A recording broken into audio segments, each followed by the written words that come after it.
পাহাড়ে প্রাকৃতিক উপায়ে কিভাবে ফেস ওয়াশ তৈরি হয় চলুন তার টিপসগুলো আপনাদের সাথে শেয়ার করি। সবার প্রথম কচি সবুজ বাঁশ পাতাগুলো তুলে আনি। তারপর প্রতিটি পাতাকে পরিষ্কার জলে ভালো করে ধুয়ে নিই, যাতে পাতাতে লেগে থাকা ময়লা ভালোভাবে পরিষ্কার হয়ে যায়। এরপর পাতাগুলির সঙ্গে জল মিশিয়ে অল্প আঁচে সেদ্ধ করতে দিই। পাতা সেদ্ধ হওয়ার সময় আমি কাঠকয়লা নিয়ে একটি ছোট্ট উখলিতে কুটি। তারপর একটি চালনি দিয়ে চেলে বড় দানাগুলো আলাদা করি। এইভাবে তৈরি হয় চারকোল পাউডার। এদিকে পাতা সেদ্ধ হয়ে গেলে ছাঁকনিতে ছেঁকে নিই তার বিশুদ্ধ নির্যাস।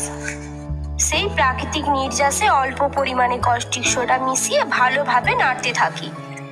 তারপর একটি বড় বাটিতে চা বীজের তেল, জলপাই তেল, নারকেল তেল আর বিশুদ্ধ নির্যাস একসাথে মিশিয়ে ঘন মিশ্রণ তৈরি করি। সাবানটিকে আরো বিশেষ করতে অর্ধেক নির্যাস আলাদা পাত্রে তুলে নিয়ে তাতে মিশিয়ে দিই চারকোল পাউডার।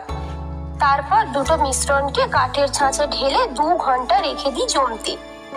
তারপর সেটিকে খুলে দেখি তৈরি হয়ে গেছে আমার হাতের তৈরি প্রাকৃতিক ফেস ওয়াশ। এটি কেবল মুখকে পরিষ্কার করে না, ত্বককে দেয় প্রাকৃতিক পুষ্টি আর কোমল উজ্জ্বলতা।